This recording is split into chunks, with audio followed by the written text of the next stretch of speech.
Hello, hello, and welcome, listeners of the podcast. Thank you for tuning in. Wait, no, nobody tunes in anymore. This isn't radio. Close enough to radio, I guess, talk radio. But you are, I guess it's more appropriate to say that you are downloading or streaming this. So, thank you for downloading or streaming this podcast. This will be the first episode of the podcast, of my own podcast, I guess. I used to do the Geekologist podcast with a friend of mine. And actually, anyone that is still interested in those podcast episodes, those 16 that Jameis and I did, I actually thought they might be going away for good when the technical changes were made behind the scenes for my podcast, this new one. I thought it might delete or get rid of the Geekologist episodes, but I guess they're still tied into, my hosting site, the site that I go through to host the podcast and store the episodes and stuff. So when the changes were made for this podcast, all of those episodes are still tied to, my account. So anyone that's looking for the Geekologist podcast, they're still there. They're just going to show up under the BryGuy and His Superfriends podcast now. Pretty sure I've gone back and hopefully titled all of the Geekologist ones with it. The title of the episode will start Geekologist and then colon, and then you'll see the name of the episode that we had for Geekologist. So I guess right now they're considered some of the back catalog for this podcast, for BryGuy and His Superfriends. So if for whatever reason you want to revisit some of the old stuff, how it all started, where things went from, way back then to now. Way back then. It was only, a few months ago, end of last year. But, I don't know, we got 16 episodes under our belt. I felt that's a good solid number, at least, try to get an idea on how it all worked and how to put it together. And they were fun. It was some good experience to try to get all that stuff done. And to see how it all worked and get a feel for it. So, I don't know, not that I'm a seasoned professional at any of this stuff now yet, but, the more you do, the easier it gets, and maybe, I don't know, I'll start to learn a thing or two about some of this stuff, and maybe I can take it in some weird, crazy, creative direction. I don't know. Now that sounds really ambitious. I don't really know if I'm going to get that ambitious. We'll see how it goes. And now I'm just rambling, so this is a fantastic introduction, so everyone can just hear me spit off random thoughts, because why else are you listening? It's not like you want to hear any type of good discussion or anything. You just want to, I'm sure everyone's here just to hear me ramble, because why not? Alright, can you tell that I have no notes prepared for any of this? I'm just kind of winging it, which is never a good idea. Actually, I lied. I do have some notes, so I should probably stick to those notes. Another thing I guess I wanted to bring up is that this episode that you will be listening to, the first episode of this podcast, by now it's probably outdated. I recorded it a couple weeks ago just to test the way we were recording it, to see how well it would work, and we just went through an episode as if we were gonna use it. I thought it came out pretty well, so I decided to use it. Of course, by the time now that I've got everything situated and I'm ready to upload it now, that it's probably 2 or 3 weeks old.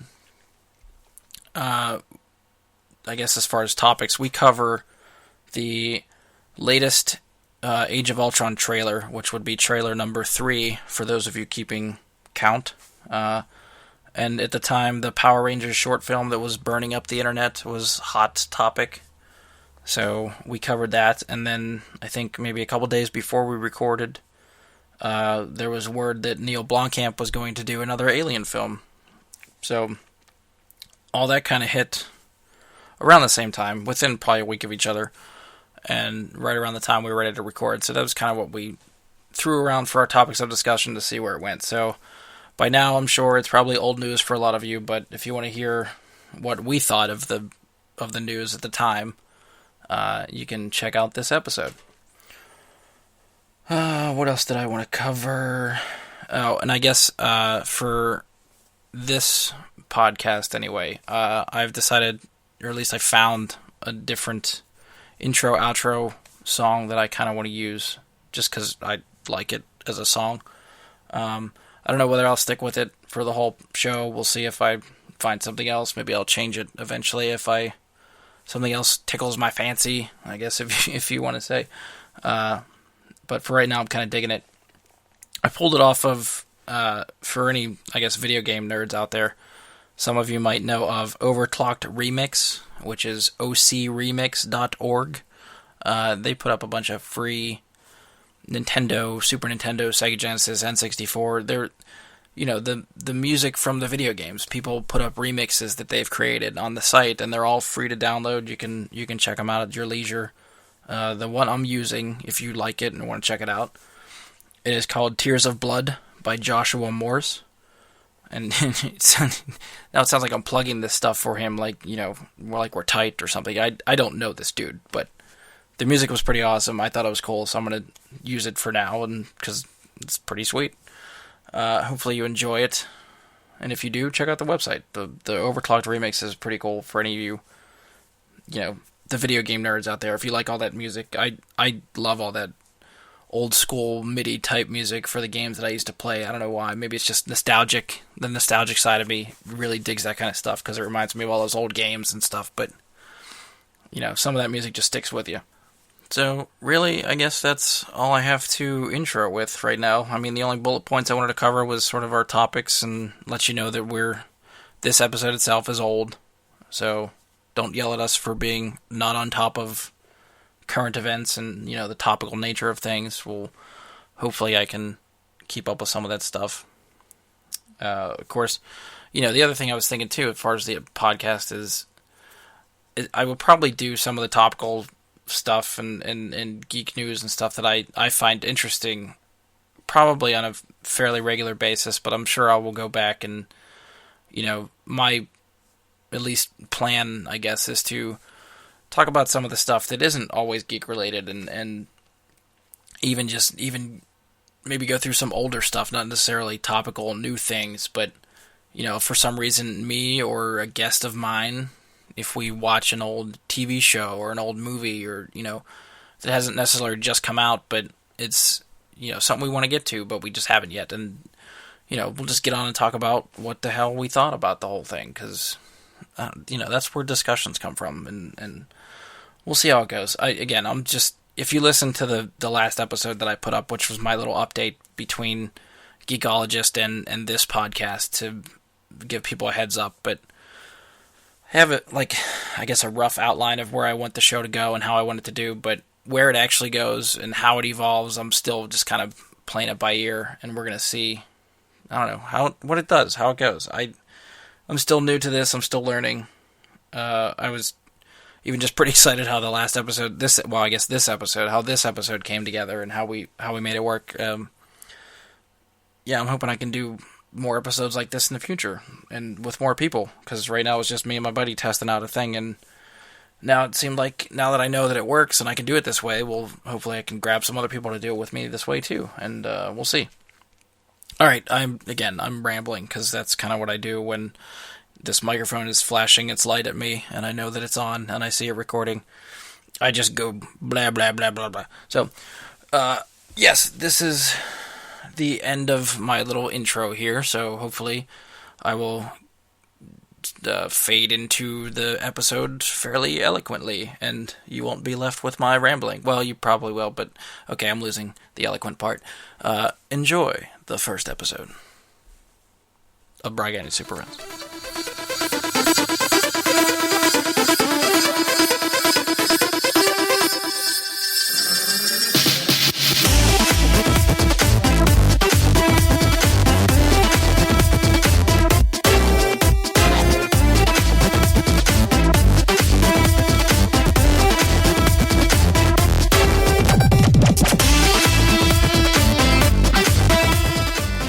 Welcome, all loyal listeners, to the experimental podcast of what we will refer to as BryGuy and His Superfriends.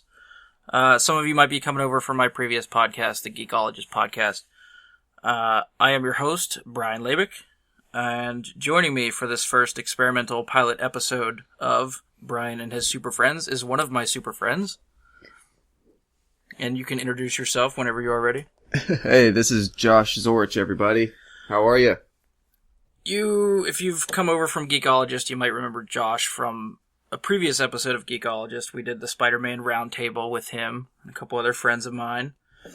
We're gonna try since that episode, I've actually sort of split from the Geekologist name. We're gonna try to do things a little bit solo by myself, but not all by myself because that would be boring. So I thought of bringing on a bunch of my super friends. I guess we'll try to rotate some people, maybe weekly, hopefully, and probably talk about some of the same stuff that we talked about on Geekologist, but hopefully get a little bit of a broader spectrum of things, movies, television related, hopefully throw in maybe some more video games or something, but, you know, it could be new, old. I'm not going for always the topical stuff, just really what everybody wants to watch and feel like talking about for an hour or so every week. We'll see where it goes. Again, it's also experimental. Who knows what I'm going to do, where it's going to go. It will probably constantly change because I'm never happy. Kind of like George Lucas, so we have that in common. So yeah, I guess Josh and I have some topics we sort of discussed ahead of time. I guess they're more on the topical side, current event type of things. Since I haven't been doing Geekologist for a couple weeks, they kind of got put in my back catalog. I've kind of been looking forward to talking about this stuff with someone. So Josh has so kindly volunteered to be my first guinea pig for this. Oh, no. It's an honor. And thank you for that, sir. All right, so we're going to get this kicked off. First things first, one of the bigger things that happened within the last week is we finally got a new Age of Ultron trailer. So this is the third and, in my opinion, hopefully final trailer that we will get before the movie, which is a little less than 2 months away. So I don't know, I guess I could just ask your opinion straight up. What did you think of the trailer? Well, I think they are doing a really good job at creating different tones within the trailers that they're making for their movies, especially the Avengers. I mean, I'm trying to think back to the TV spots and the trailers for Avengers 1, and I think that's one of the reasons they were so successful in, financially making so much money from box office on that, but getting a lot of people interested in that movie who maybe didn't see any other Phase 1 movie and weren't really like a comic book person was they didn't just give you preview after preview of big over-the-top score, action scene, fight between characters, fight between good guy and bad guy, and the way they presented each one of them was, an additional, a different emotional foundation, if you will. I mean, when the first trailer hit for Age of Ultron, and I mean, it was, in my opinion, straight out of like Del Toro could have made it. Yeah, that just really creepy, slow version of the Pinocchio song, and it didn't just come at you right out of the gate, 0 to 60, and in your face, here's our superheroes, here's an explosion, here's a punch. I mean, it had that in it, but it came from a much different place than the other two trailers, so it's refreshing to not just get the same thing over and over, and I think that builds more interest in what they've created. That said, I think they also did a good job at presenting some of the same shots and some slightly different, moments of the same scenes they've shown us before, just in a slightly different context. Again, so without seeming like they were just repeating themselves, but giving you little bits of different stuff, just like lay the breadcrumbs and get you so interested to understand where the dots are connected, because you kind of see the overall story of what will be happening, but in terms of the emotional place where each of the characters is coming from and where they're going to end up, especially in this movie by the end, they keep showing you little different pieces that you didn't think would have been there before. So, my overall reaction is that it got me even more curious than I was before. Yeah, and I definitely think, as much as this is the third trailer, so even the first couple seemed a little bit, like you said, different in tone. And it's kind of, to me, I think it's great that between all the three trailers that they've done, they really haven't exposed or shown a lot of stuff for as much, I guess, trailers and media that's out there, they still keep a lot of stuff under wraps, and it feels like they haven't really given too much of anything away. Yeah, I would definitely agree. It feels like as much as little hints as they've given and overall impressions as they're, giving the incoming viewers to expect, there's still a lot that I figure I'm not going to know and be completely caught off guard by once I'm actually in the theater. Yeah, even the stuff you can pick apart and try to speculate about. It's like, there's something that you should be picking up, something you should see there, but it's still like, I don't know what the fuck I'm seeing, so what do I speculate about? And it just gets the ball rolling. Nothing's been, I guess, confirmed, you could say, so that just gives you more to the imagination, and to me, that makes me more excited to see the movie. Yeah, definitely. Same here. Alright, so those were overall thoughts. Maybe we'll just say, is there anything maybe in the trailer that stuck out to you? Any specific scene or moment or something that you want to talk about? Well, I didn't mean to put you on the spot. No, I think, we've already seen in the previous trailers the still growing animosity between the team members. We obviously know that Cap 3 is going to be, either the furthering or culmination of the Civil War storyline. So we know that the tension between and the conflict between the main characters is going to continue to grow. We also, they weren't shy about hiding it at all. The fight that's going to take place between Iron Man and Hulk in this film. Although I think that's the one thing that they could really surprise us with is, we may be assuming we know why they have to come to blows in this movie, but the reasoning, who knows, could be completely different. I think they're painting it in a way that makes it seem like, Hulk got out of control too much and just lost his temper with something Tony did or with the team in general, and Tony's the only one with the means of, counteracting that, so he steps up to the plate. But, like I said, who knows? It could be coming completely out of left field. And, so they're not shy about hiding that from us. They're definitely just putting it right out there. But, I think the most surprising thing that I see that they keep teasing at is this, relationship or dynamic between, specifically Hulk and Banner and Black Widow. Yeah, right, yeah. Because you sort of wonder, like, what's the end game with that, but it definitely provides something interesting. It was one of those things where even, I think, when the first trailer hit, everyone started saying, oh, you see... And it wasn't even that they had it, like... I guess, like, this trailer, there is a very blatant scene of the two of them face-to-face that looks like they're going to kiss. I think the first trailer, all we had was when they were just going to put... It almost looked like Hulk was going to put his hand up against Black Widow's Hulk. And everyone was like, oh, what relationship? They got a relationship. And then there was I think it was like maybe the extended trailer that they had that shows like the party scene at the beginning of the trailer when they're all they're taking turns trying to lift Thor's hammer. Right. And then Ultron comes in the room, and there's one shot where it pulls back and you see everyone standing there where this party is. And people were saying even just the way they're standing in that shot, that Black Widow is like behind Banner, and it almost looks like she's trying to shield him, like protect him. Or it's the other way around, maybe Banner was trying to protect Black Widow or something like that. But even just the way they were standing and their proximity to each other, people were like, oh, relationship, they're in a relationship. And it's like, you're reaching for something, I feel like. But the more they release these trailers and the more information that keeps coming out, it seems like those people were right. And I don't really know how to think about that. Yeah, I mean, I think there's merit to both sides, that it makes it like people are always trying, especially when they haven't seen something yet, they're trying to feel like they are deciphering the clues long before anybody else. So yeah, I think there's a good extent of trying to stretch what they're seeing to fit a narrative that they're creating in their own mind to, make themselves feel like they're more part of these stories and the creative process as well. But, I really truly doubt that you're gonna just flat out see, Bruce Banner and Natasha boyfriend, girlfriend. Right. I don't think I'd like that.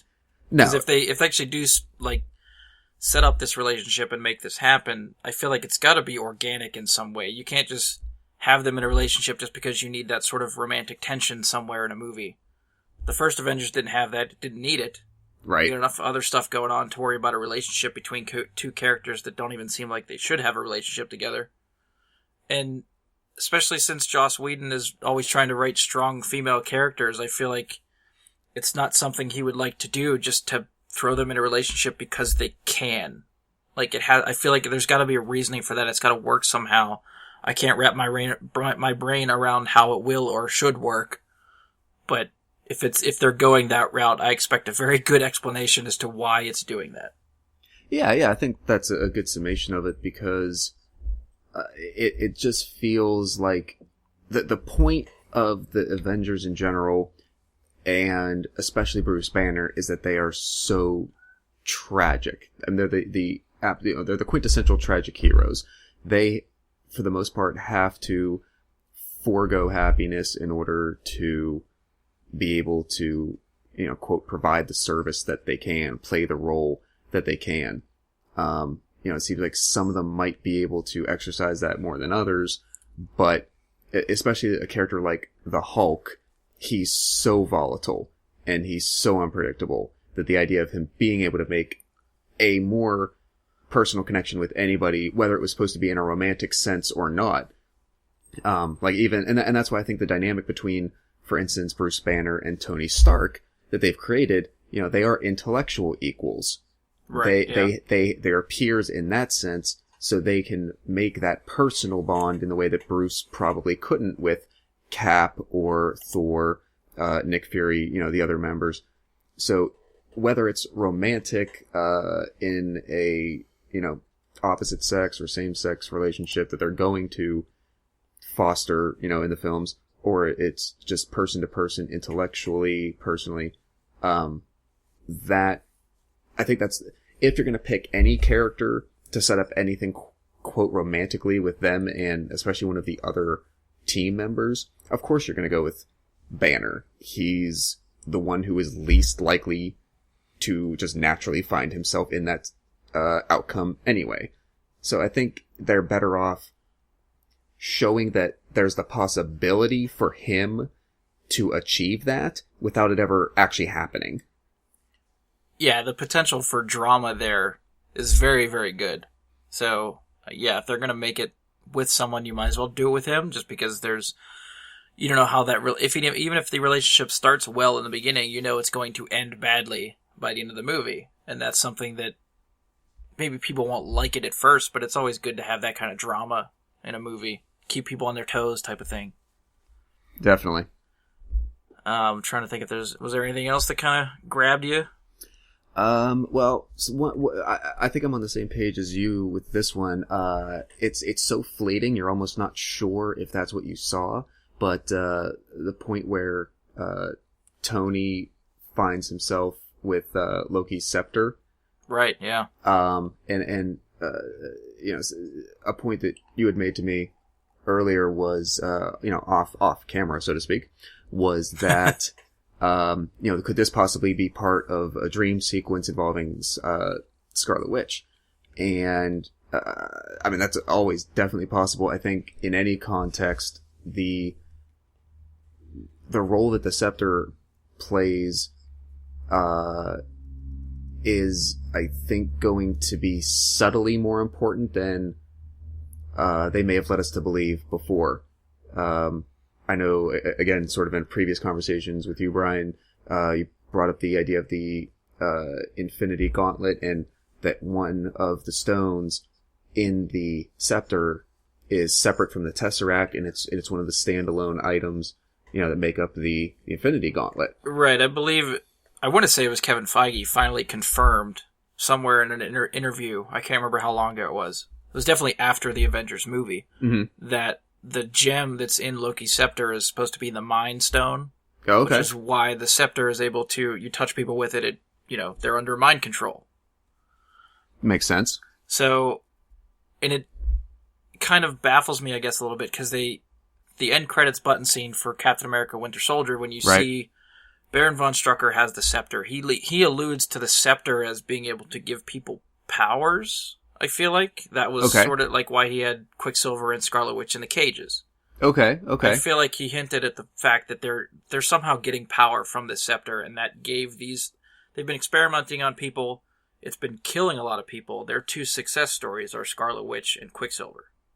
Okay. So whatever this thing does has given them powers. But at the same time, we know they're probably going to start out as villains, at least in the first half of Age of Ultron. By the end of the movie, they will probably be working with the Avengers.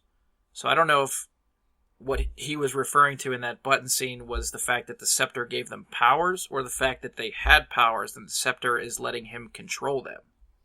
That's an interesting point I hadn't thought of. I think so. So at the least, your hypothesis is perhaps they were harnessing the power that the scepter provides in almost more of like an industrial application.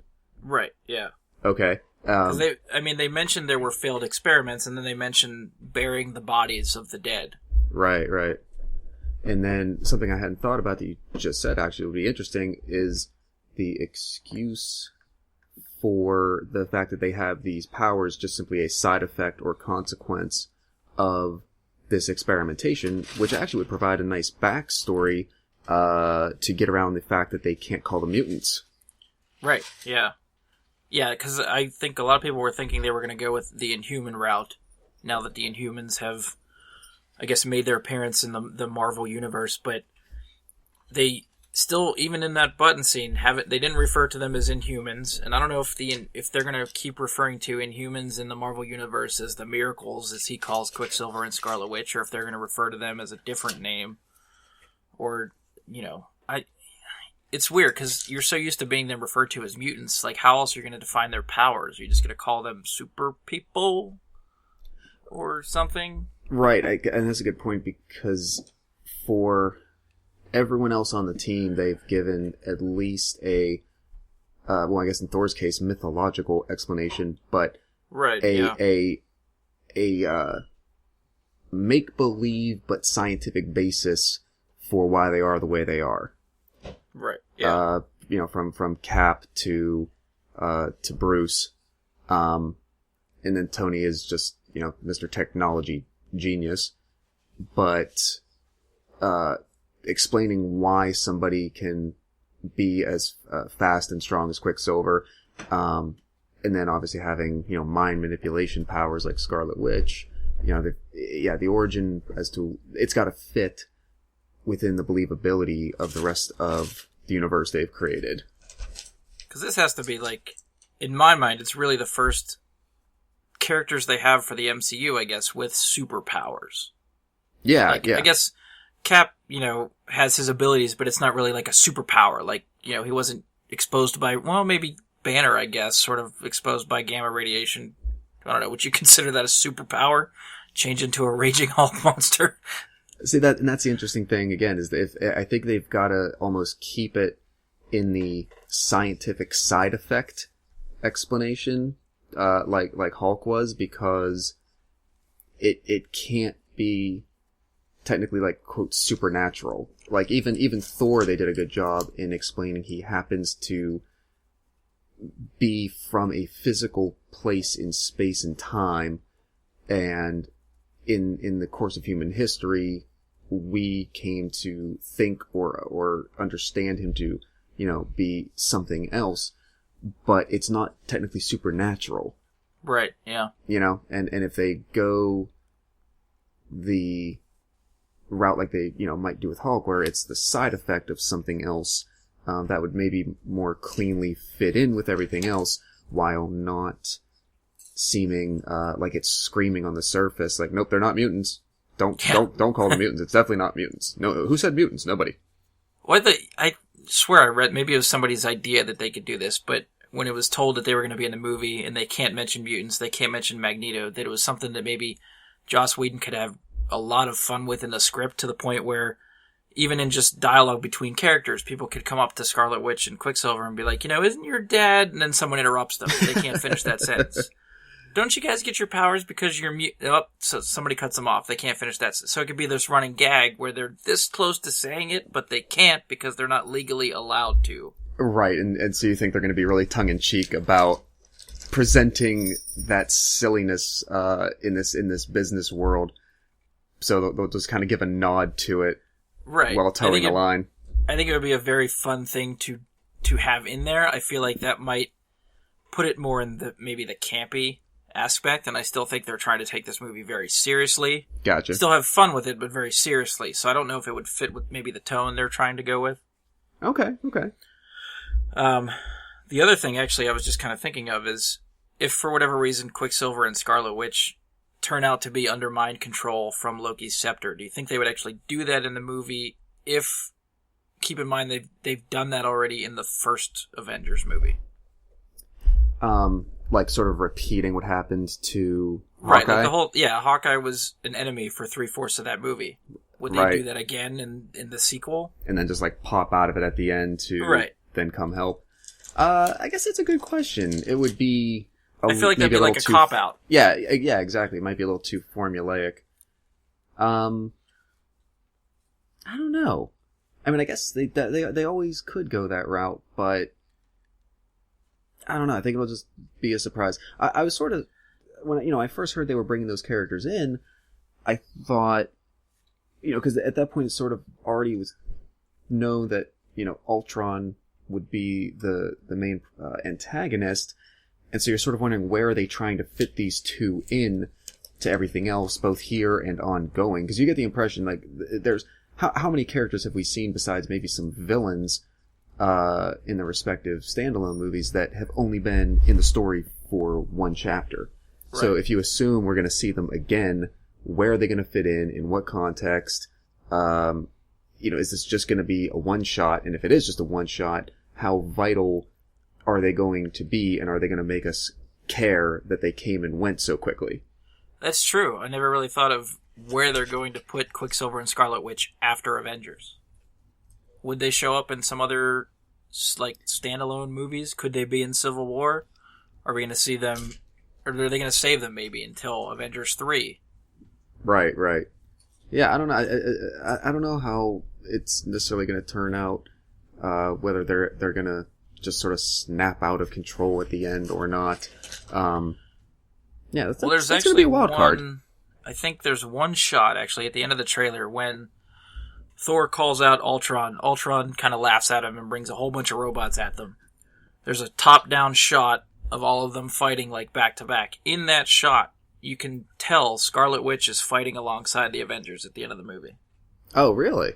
Assuming that's, like, the climax of the movie. But at that point in the film, whenever it takes place... Right. She's in there, like, the bottom right of the screen. Because there's, like... I want to say 6 or 7 people in that shot. Okay. Like all the Avengers are accounted for, and Quicksilver's not there. I didn't see Quicksilver in the shot unless I'm missing him. But there's definitely Scarlet Witch is down there in the corner, because when, I don't know, just top down, she seems like she's wearing the same outfit she's been seen with in the trailers, and she's definitely shooting some sort of red lightning laser beam thing out of her hands. Right. That's taking out these robots, which no other member of the Avengers can do that. This is true. So I'm kind of narrowing it down to her. Okay. So it seems like that would be the climax of the film, but who knows? Maybe that's halfway through, and then the climax will be a complete surprise, which would be awesome. Yeah, exactly. I mean, I was assuming that from, the moment that you sort of saw the Hulkbuster armor in Iron Man 3 that, we were going to have to see some kind of confrontation between those two characters, and that possibly could culminate in either the climax resolution of this movie, or it would be a side event that would then set up storylines for further movies. But as we've, gotten the next 17 years of scheduling for Marvel, and there's no hint of a solo Hulk movie or like a Planet Hulk storyline, anything like that, that may not come to pass. So yeah, I think the climax and the resolution of this is really going to throw people off, because you still have, you know where Avengers 3 is going to end up with the Infinity Gauntlet. They've obviously already said that. But you've got to end this, that is a natural progression into Cap 3, a year later. And so there's really, other than Ant-Man this summer, there's not going to be any in-between storylines Right. So it's got to flow from one to the next without seeming like it's randomly picking up. I doubt Cap 3 will begin with the introduction of the registration idea. I'm assuming that's going to be coming out of the end of this movie. Like, they're going to touch on that at least softly, if not very firmly, before the film ends. Right, yeah, I think the best move for them is probably to end with that act maybe starting to make its way through the government. Like, they start hearing rumblings that it's going to get approved, and it's moving, like, it's fast-tracking to becoming this law. So by the time Civil War hits, that is what's happening. And you're seeing the aftermath of maybe what that, now that law, that, I guess, rule is law, that you start to see how characters start to deal with that. Yeah, I think it's got to go that way. And you mentioned about the solo Hulk movies and stuff like that, and I still every now and again see people's rumors online, and they keep claiming they have sources close to the picture that have said this kind of stuff, but people are still saying by the end of Avengers 2, they're shooting Hulk into space. Okay. And, now, if that happened, everyone would assume that you're getting a World War Hulk movie or something like that, but that's still not on the docket. So, to me, shooting Hulk into space makes no sense if he's not getting a solo movie. Right, or at least, I kind of understand the challenge that they've had with 2 solo Hulk movies in the past, and maybe he's not the best at only being the central character. I mean, Ruffalo is crushing it as Bruce Banner, but just having him be the center of attention might not be enough. Having him involved as a co-main character in a bigger storyline where there's a conflict with other team members, or just Hulk and a protagonist can only go so many, or an antagonist can go so many places. Yeah, I actually think I want to say there were after the first Avengers, people were saying Hulk stole the show. He's going to make a solo Hulk movie after this. And I think they were toying with the idea. I think they talked about it, but I'm pretty sure Joss was one of the people that had come back, and maybe even Kevin Feige too. They said that the Hulk works best as part of a team. Yeah. One, because if you go see a solo Hulk movie, you want to see the Hulk. You don't really care that much about Banner. Right. And, with that character, he's always struggling not to turn into the Hulk. So he's fighting what you want to see the entire movie. Right. Not to mention, for the money and special effects they put into making Hulk now, you can't have a 2-hour movie where Hulk is on screen for 2 hours. That would be a $300 million film that no one wants to pay for. Good point. So it'll be interesting if, maybe after Avengers 2 and 3, they decide they want to go that route. Ruffalo, I'm pretty sure, is signed for 6 movies. Oh, wow, so if he only does 3 Avengers movies, he's still got 3 under his belt that he could do. That's true. I mean, we talked about how the timeline of the release dates has been affected by the Sony Spider-Man interaction. Right, yeah. And now I think where Avengers 3 Part 2 was supposed to be the last film on the schedule they announced, I could be wrong about this, but one of those other new movies at the tail end may have been pushed back after that. But even Inhumans. Was it Inhumans? Okay, so even at that point, you're into like 2019, I think, where Avengers 3 is wrapping up. So that's 4 to 5 years away, and they aren't even talking about another movie involving that actor and that character. And if it doesn't happen pretty much, I think, immediately after that the chance of doing it is just going to go down, because 6 more years to use an actor who's, don't get me wrong, looks great for his age and fits the part of Banner well, but once he gets to a certain point, it's going to be just pragmatically more difficult to make those films. I mean, the same thing with Robert Downey Jr. Right, yeah, you're stuck with the logistics of everyone's getting older. You have to make it while they're young. No one wants to see a 60-year-old actor picking up these characters and doing it. So, yeah, we'll have to see what they do with Mark. Yeah. It'll be very interesting. I'm curious to see if they keep him around after Avengers 3 and what they do with the Hulk. It's another one that you don't know how they'd be able to recast it or have someone else do it after he's done it for so long and so great. Yeah, and that's the thing. I mean, think about it. He's only really been in one film, and then he was in the post credits on Iron Man 3, was That's it? right. Yeah, yeah. So he's only been in one movie. But I think, right, the reaction to his portrayal of Bruce Banner, nothing against Edward Norton. I think he did a great job, but there was such a strong reaction to his specifically that, what are they going to do? Recast after he plays the part twice? Yeah, right. All right, so let's see if there's anything else that I wanted to anything else you want to talk about? I feel like I have a couple I might want to mention from the trailer. Yeah, I mean, that pretty much wraps it up for me for anything that sort of stood out. I will admit, probably about halfway through this trailer, I got goosebumps, and they don't go away until the very end. The point that I get goosebumps was probably like my favorite shot of the trailer. It's probably about halfway through. I can't remember the timestamp exactly, but it's very comic book in the way it's set up, where they have all 6 Avengers leaping through the air in slow motion, ready to attack. It looks like an army of certain people or whatever, but just the fact that it's this one shot, single frame, you got all 6 on the left side, and you see the enemies starting to line up on the right side. It's very comic booky, splash page type of picture and visual image. And to me, that was like a squeak type of moment. I thought it was awesome. Trying to think if there's anything else. One other shot, we were talking about Scarlet Witch kind of messing with people. There is a shot somewhere in the second half of the trailer of her sort of like standing behind Black Widow, and you see like some red energy, I guess, coming from her hand into Black Widow's head. Right. And at the end before the shot cuts away, Black Widow's eyes turn red. Oh, so I don't know okay. if that's going like mind control-ish, right. Or if they're, in my mind, I feel like previous trailers have showed Black Widow in what looks like, I don't know, like a medical hospital where like she's being strapped to a gurney, and then like they're gonna give her a shot and like wheel her down the hallway somewhere, and it almost gives you a sense of like a nightmare-ish type of scenario. So I don't know if you're seeing Scarlet Witch do that to Black Widow, and then what she sees is this nightmare scenario of maybe her younger days, like when she was first recruited Gotcha. to be a spy type of thing. So I'm curious to see how that plays out, but I thought that was a cool little visual that could confirm some of the stuff that we've been suspecting. Sure.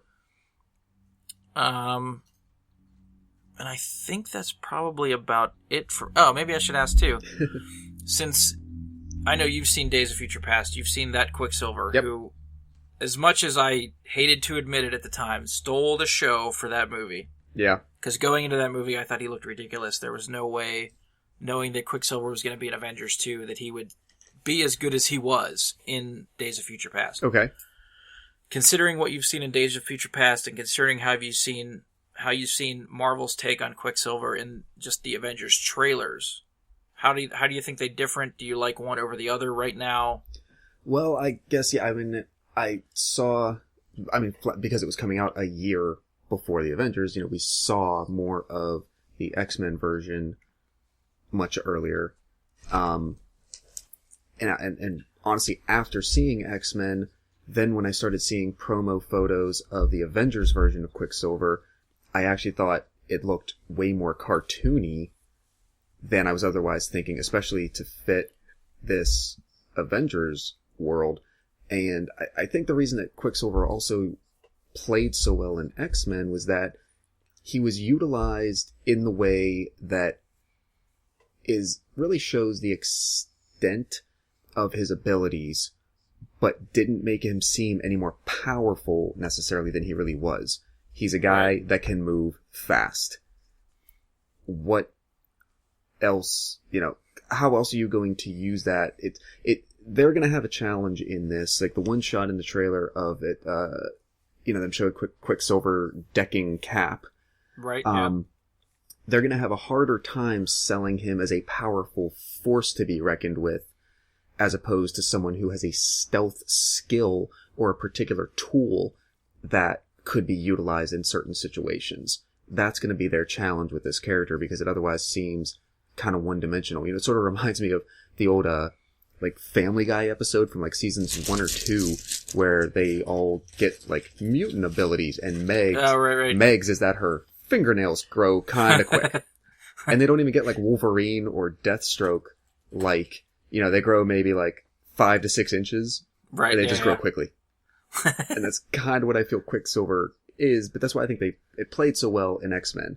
They utilized him in a tactical way that made sense without making it seem like this is a guy who's going to be in the army to take on, you know, in the army of the mutants to take on the enemy. Yeah. That's going to be the challenge that they have with Avengers. So. Yeah, just sort of maybe like a sidetrack fun fact type of thing that I'd read. When Matthew Vaughn was attached to Days of Future Past and he was going to direct the movie and maybe had a hand in trying to get the script together and stuff, their original version for the Magneto breakout scene was to use Juggernaut. Oh, geez. So his idea was they were going to fly a helicopter over top of the White House, because I guess, or was it the Pentagon? Where would they keep it? Was it the White House or Pentagon where they were keeping Magneto? It was Pentagon. He was underground. Okay, so they were going to fly like a helicopter over top the Pentagon and just drop the Juggernaut from the helicopter, so he goes through the floor into the basement of that facility and break Magneto out. That was Matthew Vaughn's idea. Okay.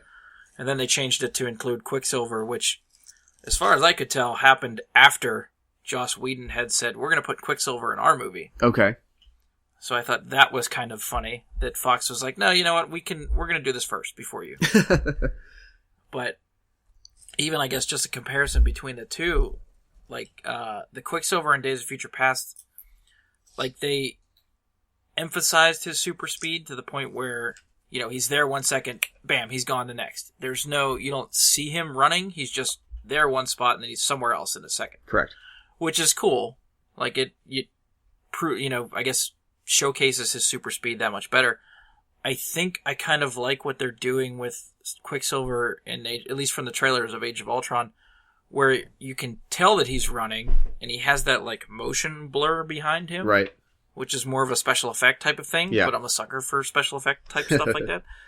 And even that one shot in the trailer when he's punching Cap, like it slows down time, sort of like they did in the kitchen scene, right, for Days of Future Past. So you see Quicksilver moving in what looks like slowed down time, but he's really faster than everyone else, and no one else is really moving. And then you start to see the, I guess, real time start to catch up with him, and then you start to see him run faster as everyone starts to move in normal speed. All followed by that motion blur that I think is just a cool effect. Okay.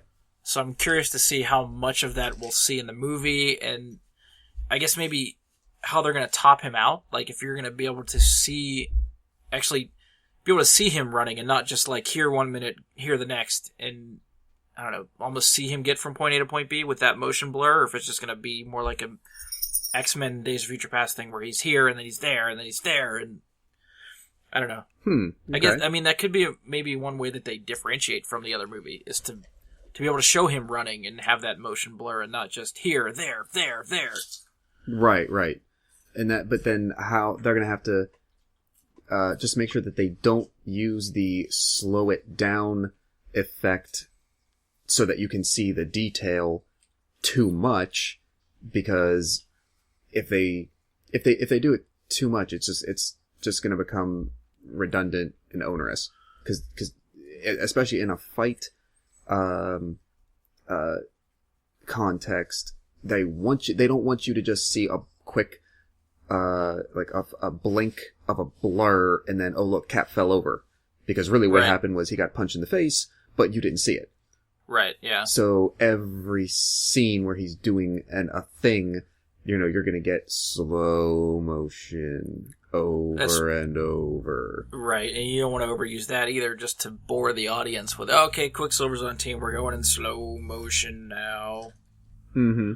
So, and I mean, there's that shot from this trailer of Quicksilver punching Cap. There's a shot of Quicksilver from an earlier trailer on a train that looks like it's in slow motion, as it looks like he's body slamming an Ultron robot.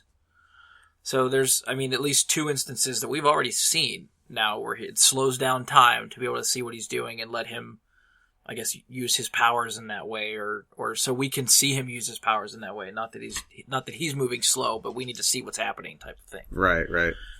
So yeah, you're right. That could be overused. I guess we'll have to see if they can use it sparingly enough and not alienate the audience with every time Quicksilver's on screen, we get slow motion.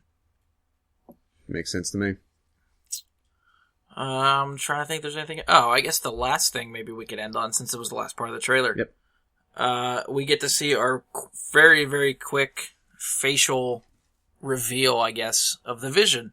Yeah. Paul Bettany's Vision. So I'm curious to see what they do with that character too. I'm glad they've been keeping him under wraps for as long as they have. Yeah. There's still no official. There's stuff that's leaked, but there's no official full body shot of Paul Bettany dressed up like that, or what they're gonna have him look like and stuff like that. But so I'm glad they're trying to still save something for the movie. Yeah, I mean, especially since this is such a character-heavy movie. There are so many people in one story that, even just from a marketing perspective, having one thing that they're sort of keeping on the wayside that they're hinting at as a surprise element, but without overloading the person, because you already have the 16 members, you have Ultron, you have 2 more antagonists. You were still not sure where Thomas Kretschmann's character really is going to appear and how much screen time he's going to have in this. So if for nothing else, just so that they don't completely overwhelm, the potential audience, the casual moviegoer. I think that was just maybe a decision they made on that end too. Yeah, it's funny how much they, you start hearing, okay, Avengers 2 is happening. We're going to get all the 6 guys back. Now we're going to add 2 more people. Now we're going to add James Spader. Now we're going to add Paul Bettany. And it almost feels like they're getting that way even with the next Captain America movie. Civil War seems like it's getting jam-packed. You keep hearing about other characters that are going to come back for that movie. Right now, it's less of a Captain America movie and more of an Avengers spin-off. I don't feel like there's any reason to call it a Captain America movie at this point. This is not going to be his movie. Right. I mean, between him and Iron Man being in there, and then we know Black Widow's going to be in there. Winter Soldier's supposed to come back. They still want to use Crossbones from Winter Soldier. Right. I'm not pretty sure I just saw that Hawkeye's supposed to be in there. Okay, and was Don Cheadle in Civil War, or is he also in Avengers 2 here? He's been in one of the trailers for Avengers 2, so he's supposed to be in there. And we're not sure maybe to what extent. Right. I'm actually, even now that I think about it too, I think Anthony Mackie said that he's supposed to show up in Avengers 2. Wouldn't surprise me. I don't know. I can't imagine he's going to have a big role. I don't know if he's going to show in and pop up and help the team fight stuff, or it's just going to be I don't know, maybe when the team's falling apart, and if we start to see the seeds of Civil War, that you could see him maybe start to pick a side there that leads into Civil War. Who knows? Right. But, alright, so I think, I want to say we probably beat Avengers up for a while. That was a good, where are we at, 40 minutes? Yeah. Of the trailer. So, alright, so we'll start moving on. Sounds good. We don't want to bore everybody. What else we got on the docket?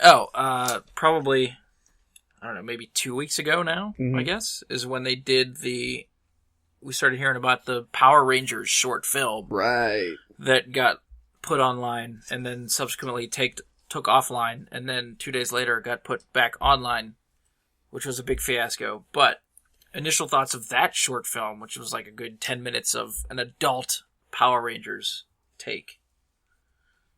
I mean, did you grow up watching Mighty Morphin Power Rangers? Did you see the Power Rangers movie and all that good stuff? Oh, terribly so.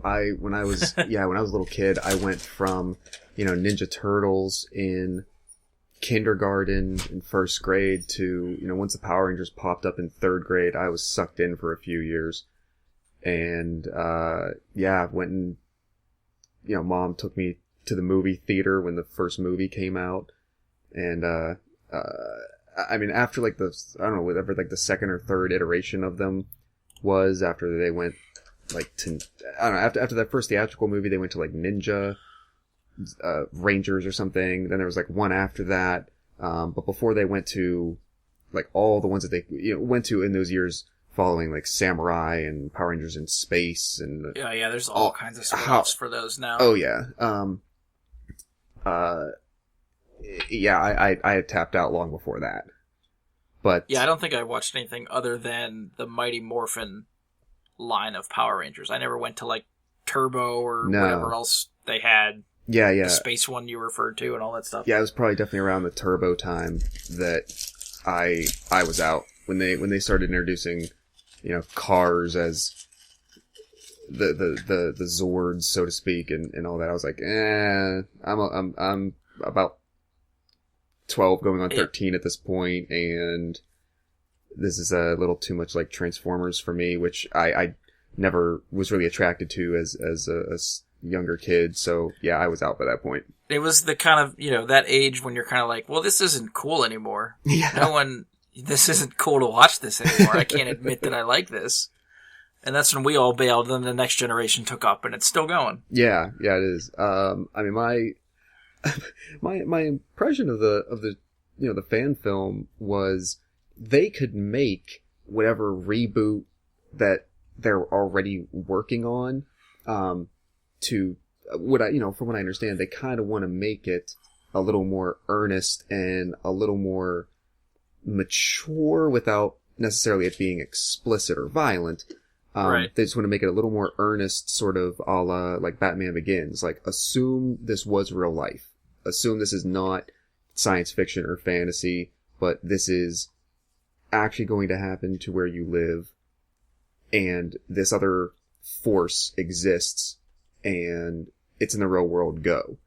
I think they can still make that while having, somebody make a really over-the-top, realistic-looking, quote unquote adult version of it, and those can completely coexist without the more explicit version having a negative effect on the other. If anything, at least for me, seeing people like real actors and a real director and visual effects people put their time and money into a project like this short film just literally for the fun of it, if for anything, that would actually stoke my interest in possibly going to see, as a 31-year-old, going to see this other reboot that's probably meant to still be aimed at like a 10-year-old audience.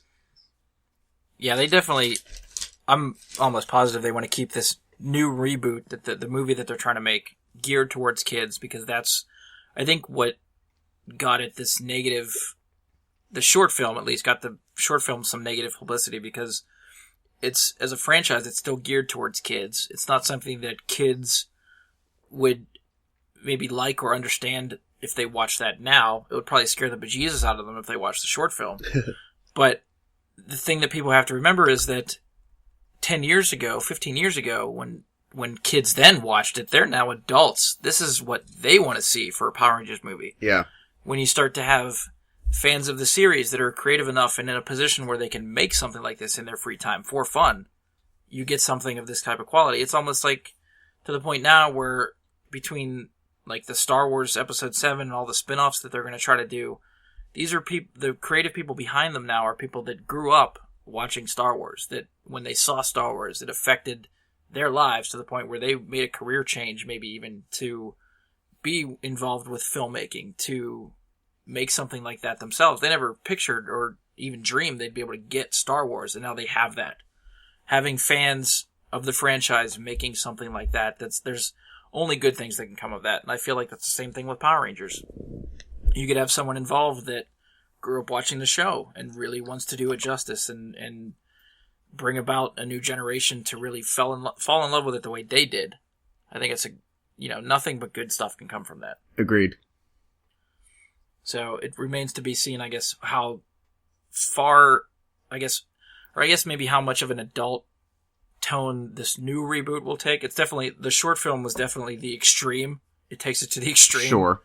Between all the headshots and F-bombs and nakedness that happens. Yeah.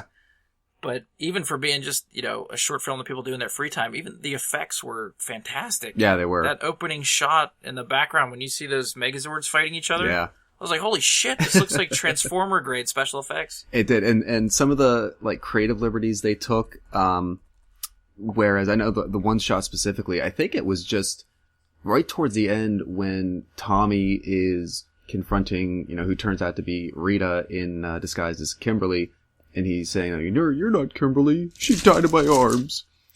And they show a shot of them in their suits, and his, like, gold shield is almost like a force field looking type of thing instead of a physical piece of his uniform or his armor. Like, that was a creative choice that was really kind of cool.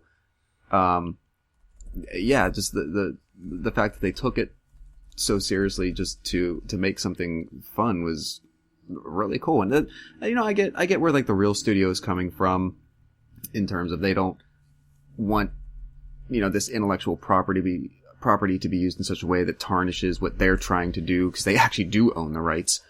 But to be fair, it's not like this fan film, I didn't hear about it until it was released. So, like, I don't know if it was like a Kickstarter or a GoFundMe type thing that was just crowdsourced. But if it was, do you then get into the argument of can people claim intellectual property violation if the nature of it is not to be profitable? Right, and I don't think it definitely wasn't made to make money. No. Yeah, it was. I don't even think they did it on Kickstarter. I want to say it was I forget the guy's name, Adi something, but he, like, produced the short film. Okay, yeah. And possibly even I think he might have helped write it too, with James Vanderbeek, actually, which I thought was cool. No, that's fun. But Adi, I can't for the life of me think of his last name, but he did a couple other short films within the past couple years. He did one for The Punisher called Dirty Laundry. I heard about that, but I haven't seen it. I actually haven't watched it either, and I probably should now that we keep talking about it. But it was like after the Punisher movies have died down and they still were losing interest, I don't think he had any hand in that movie, but he actually got Thomas Jane back who was the Punisher in that Punisher movie, to star as Punisher in this short film. Okay. Which was cool. And then he did a short for, like, an Eddie Brock Venom short called something about the truth and something in journalism. Okay. Some black and white, almost like noir type short film, which is supposed to be really good too. And then Adi went on to produce the Dread remake or reboot with Carl Urban. Oh, yeah. And then from there, he made an animated, he's calling them bootlegs, but animated short film for Dread. It was like Super Fiends or Super crap. No, I can't remember the name of that either. But I know that's out there too. Okay. But I think it's more just like he has these ideas of like, well, if I did it, this is how I would do it. And he just kind of rolls with that idea. And that was how he did Power Rangers. It was something he grew up, just like us, grew up watching it when he was little, started to think of what would happen when they're adults, and then they started rolling with the idea of like, well, if you're teenagers and you're asked to fight this war against this enemy you've never met, and it's a full-on war, these teens would grow up with like post-traumatic stress. Yeah. And this is them sort of dealing with the fallout of all that shit that they went through.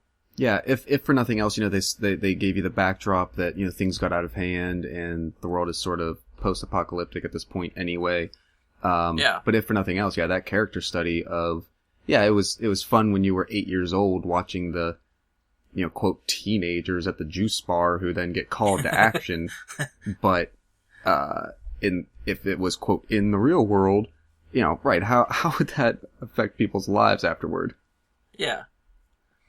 Like, even the idea, I remember in the show, like, where they would write characters out, and like, handing over the, Red Ranger to someone else, what happens to that person in their otherwise life outside of, walking away from everything he's experienced in this way.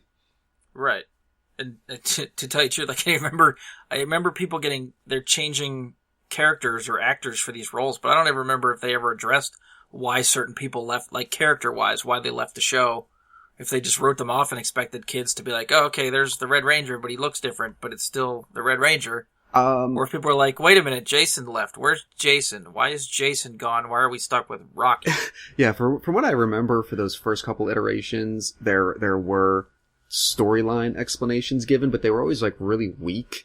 Like for instance, the one like when Amy Jo Johnson wanted to be done, they had introduced the actress who played Catherine, a number of episodes earlier. But then Kimberly's reason that she leaves a team of superheroes defending a planet from intergalactic threats is because she wanted to go to, like, the state gymnastics competition. Oh, right. Yeah. And, like, train, like, she was invited to train under a really good coach. So that was her exit from the show. Here, take my morpher. Tell that floating head to find somebody else. Pretty much. And I thought it was funny, the one line, there's not a ton more about this project that hit me, but the one thing that I almost thought was cheeky was that the fact that James Vanderbeek is supposed to be playing Rocky, and, like, right from the get-go, even though it's Rita pretending to be Kimberly, that they say, like, you were never really one of us.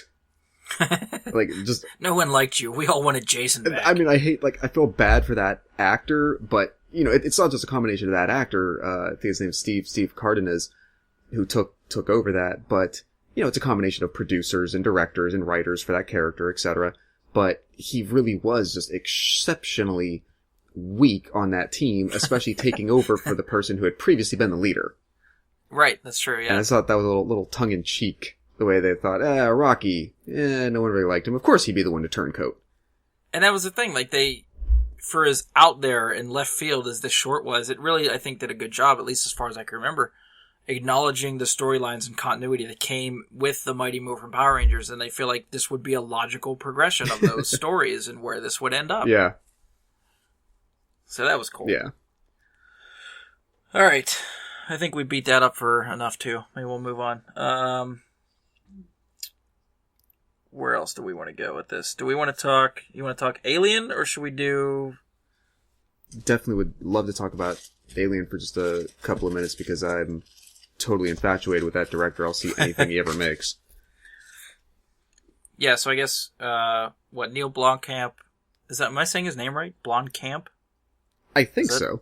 Okay. I think that's the right pronunciation. I think that's how I wrote it down, so that's how I'm pronouncing it. So I don't know, I could have... Phonetically, it works. Okay, fair enough. Good enough. But I guess, for anyone that doesn't know Blomkamp, he directed District 9, he did Elysium a couple years ago, he just released Chappie, and I guess the press tour for Chappie, he had, I don't know if I can't remember how the story started. Did people ask him about doing Alien, or I thought I heard maybe that since Sigourney Weaver is in Chappie, he sort of, like, said to her, hey, that franchise you were in, if they made another one, this is how I would do it. And it kind of went from there. Am I getting this right? I'm actually, personally, I'm not completely sure the evolution of how the story came public or where it went. I just remember... I know he put something on Twitter. Right. Like some concept art or something that he drew. And then somehow that caught fire, hit the right people.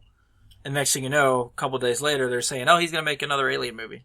Yeah, that was pretty much my intro to the story as well. And I mean, from the moment I heard it, I thought, right now, if anybody else was going to get into that world, from people that I already knew, other than maybe him or Del Toro, it would have to, like, those are the only people that I already know of that I would think naturally kind of fit going in there, into that universe already. Otherwise, it would have to be like a complete unknown that they, took a chance on or had done some work, but, they were going to give this opportunity to.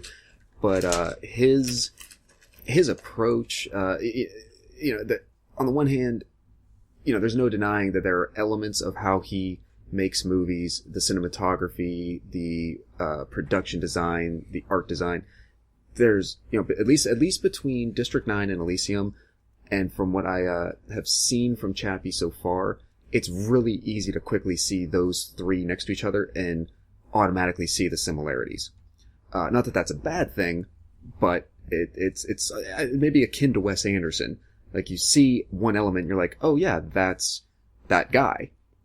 But each installment is still its own thing. It's fresh. It doesn't seem recycled or anything like that. So having that immediate impression of his style and thinking, him in charge of something in Alien, it was, to me, it feels as natural of a fit as putting J.J. Abrams in the Star Wars world. Yeah, I'd agree with that. Yeah. I think, and I feel like, correct me if I'm wrong, if you know this or not, but I feel like District 9, Elysium, and maybe even Chappie, I think were made for a lot less than your normal like sci-fi sort of blockbustery movie, and yet he pulls off special effects that you would think are in a $200 million film, and they're seamless. Like some of the shit that he puts in his movies are crazy, especially in District 9. Like District 9, I thought was a very cheap movie to make, and yet that big ass spaceship he's got hovering over that poverty-stricken part of town, the whole movie looks fantastic. The aliens that are all in that movie look fantastic. Oh, it does. I just, as we're talking quickly, looked into that, and at least IMDb is reporting the estimated budget of District 9 at $30 million. Right, that's insane. Especially for all the on-location work that they had to do. Yeah, and especially for the special effects and the acting, it was, you know, they either got people to work for a lot less than they otherwise could get in that industry. That's true too. But at the same time, or they just had really good people who knew how to make really good stuff for not as much of a bloated budget. At the same time, think of this. Most movies spend nearly half of their budget that they report on marketing. Oh, also true, yeah. So if your, estimated budget for Avengers 2 is $300 million, at least $100 million of that goes to marketing.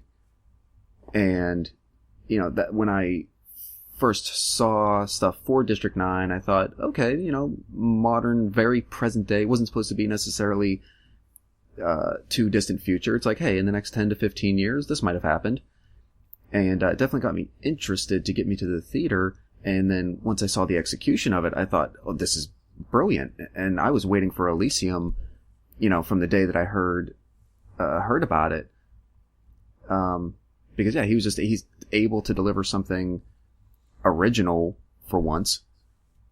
That doesn't necessarily rely on overinflated marketing and trailers in your face everywhere and tie-in merchandise and social media promotions and everything else.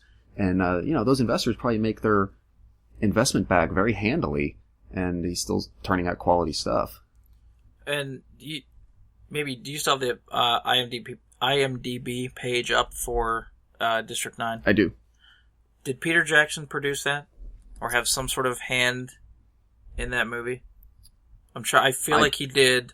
Yeah, that's ringing a bell. Let me scroll through here. Because I'm pretty sure I sort of got directed to District 9 because Blomkamp was supposed to direct a Halo movie, which is the Microsoft video game franchise. They've been trying to get a game off the ground for a while. Yeah. Or a movie off the ground, sorry. But Peter Jackson was trying to work with Weta and make a Halo movie for a while. They couldn't get it, and I'm pretty sure they had Blomkamp on tap to direct it should it get made. Okay. And those plans fell through, and so he made District 9. Yeah, you are right. Both Jackson and I believe it's his wife, although like her industry name, I don't know if she doesn't take it. Maybe she didn't take his last name, but Philippa Boyens, if I'm pronouncing that correctly. I don't even know if I know that name. she was also a co-writer, co-screenwriter, story writer, producer on all the Lord of the Rings and Hobbit stuff. Oh, okay. So okay. I believe that's his real life wife. But both her and Jackson, among a handful of others, are listed as producers on District 9.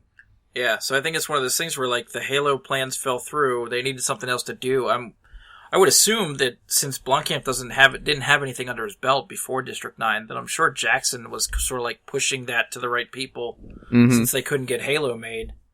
And it just so happened that caught fire and was a big sci-fi hit that year. Instead of navigating, not that it took long, but navigating to the full cast and crew page for District 9 on IMDb and scrolling down to the end of the cast and finding the producer section, I could have just clicked on the movie poster because in the biggest letters up top of the poster, Peter Jackson presents a film by Neil Blomkamp, District 9. See, that's how they marketed it too. Peter Jackson comes off Lord of the Rings. He had something to do with this movie. Watch it. Exactly. And that's all you need, right? You just gotta know the right people. Pretty much. So, yeah, I think I've probably heard the same news as everybody that they're taking the story that Neil will present, they're basically removing Aliens 3 and 4 from the continuity and taking the story from the end of Aliens 2, or I guess Aliens, it was just called, and just sort of going off in that direction, which I'm not sure necessarily how I feel about that. It could go either way, but I will say the one thing it might correct for me is at the end of Aliens, you know what? I'm not even going to say spoilers. That movie's like 30 years old. If you're bothered by this, I don't care. Full disclosure, Josh doesn't give a shit. Yeah, pretty much. At the end of that movie, half of the plot is, Sigourney Weaver trying to track down and save this one little girl in the colony that didn't get killed by the aliens when they broke into the settlement. And at the end of Aliens, they go to sleep on the ship to like head home or whatever. And at the beginning of Aliens 3, she's almost like a side note. They kind of Shakespeare her off the plot, and they just sort of mention like that the little girl was killed in the end anyway. It didn't happen on screen. It wasn't even implied, but they just didn't, they wanted to address it while not completely having to deal with it. So it's almost like a quick side note, like, oh yeah, it's a shame they got her in the end anyway.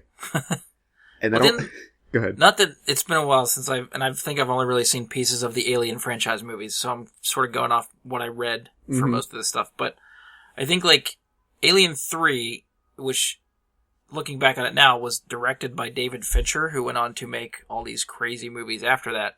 So I think Alien 3 already had some crazy tone to it. But didn't they make Sigourney Weaver pregnant with like some sort of alien baby or something in Alien 3? And then like Resurrection, which I think was written by Joss Whedon, had to do with like clones of Ripley? Yeah, I mean that's my recollection too. It's been a little while since I've seen those two installments. I more recently have seen, watched the first two again. But with Alien 3 and 4, like especially 4 is like even more into the future than the original Alien is supposed to be.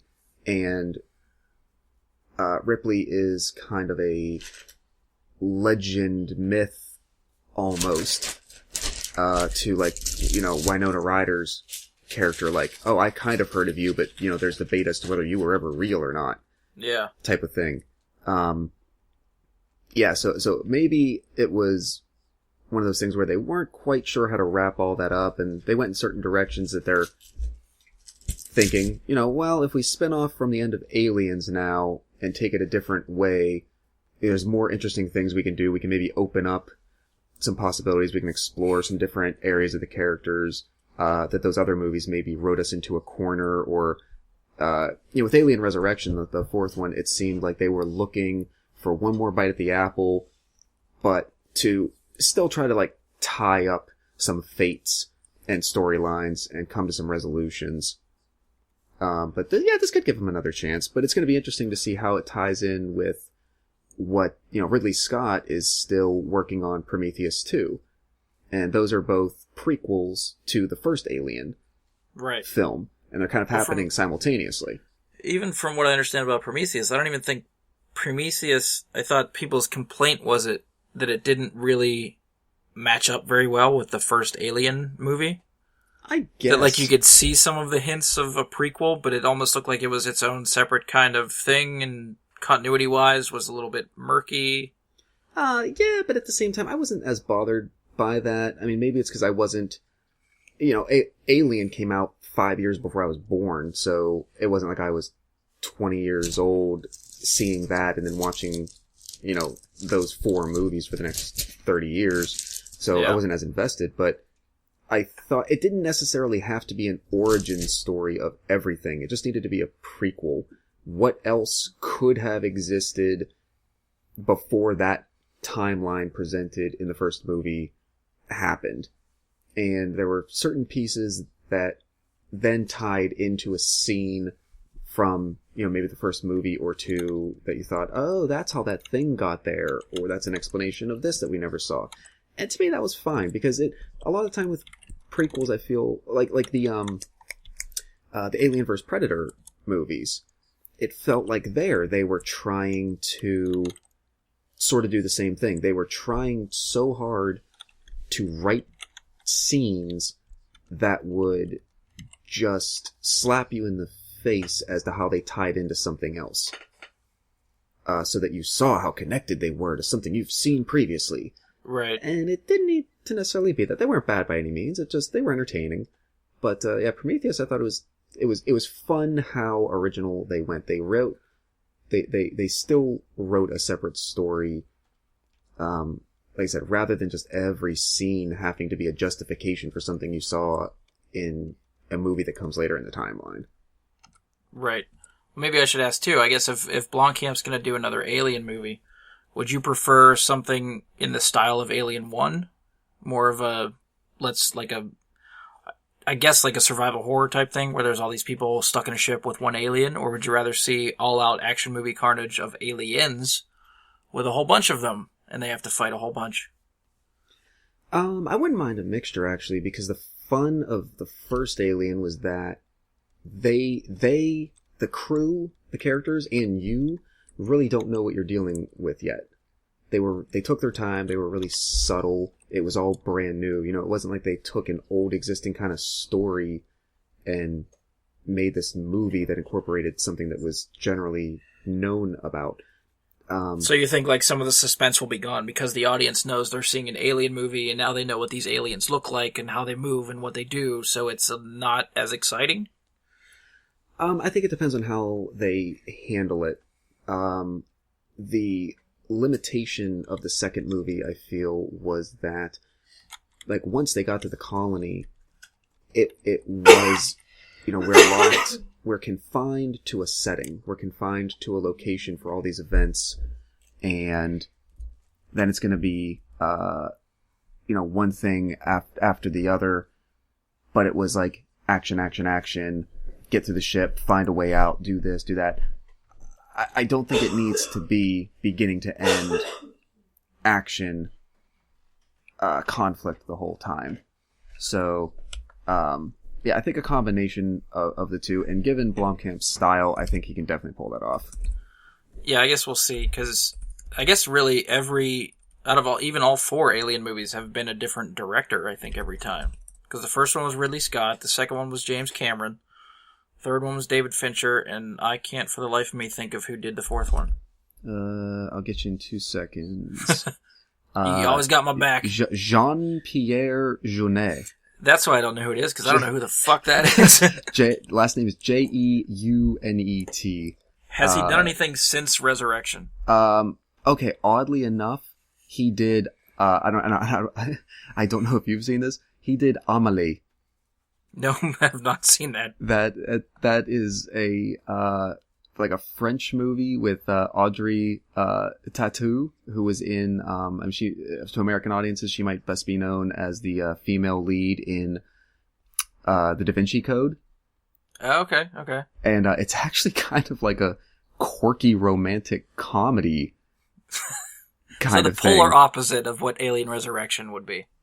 Very, very much. I mean, in terms of like looking at his other director stuff, a movie that I've heard of forever but I've never seen called The City of Lost Children in 95. What looks to be another horror movie called Delicatessen in 91. But what year was Resurrection? Resurrection was 97. Oh, it's later than I thought. Yeah, and Amélie was 4 years after that. So it's like Resurrection tanks, and then it's like, oh, we'll send you this romantic comedy that you should probably do instead. I suppose.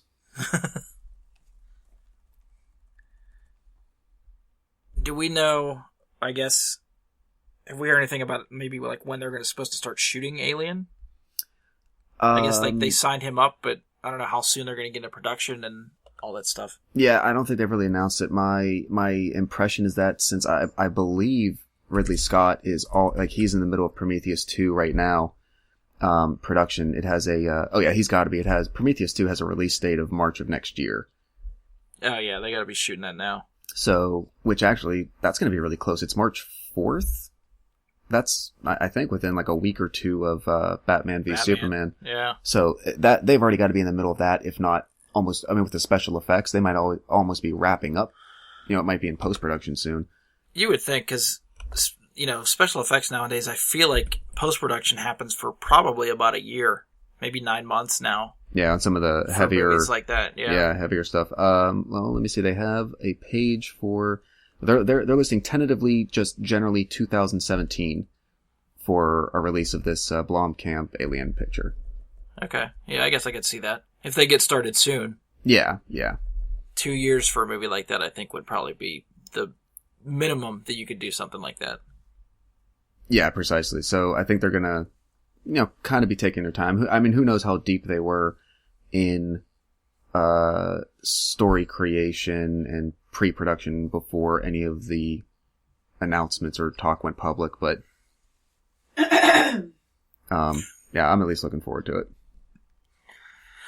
All right. Well, I don't know. I think that's probably a good place to wrap up. I think we talked, hour 15? That's a good little pilot experiment episode. Yeah, that's a drive to work and back. Yeah, there you go. Keep people busy in their cars. Why not? All right, well, I guess we'll thank everyone for tuning in and giving us a shot for this experiment. Hopefully we can try to do a little bit different stuff. Hopefully cover, I don't know, not just the geek topics. I guess this week was very geek related, maybe because I've had too much in the tank ready to go. We'll see if we can cover some broader general movie, TV discussions in future weeks, and hopefully I can get some other guests in here and get some more opinions. I'm sure I'll have Josh back. We'll talk some shit. Anytime, sir. It'd be my pleasure. And, yeah, I guess so we'll start signing off. This is Brian saying see you later. Josh again, thank you very much. All right. Peace out, guys. See you next time.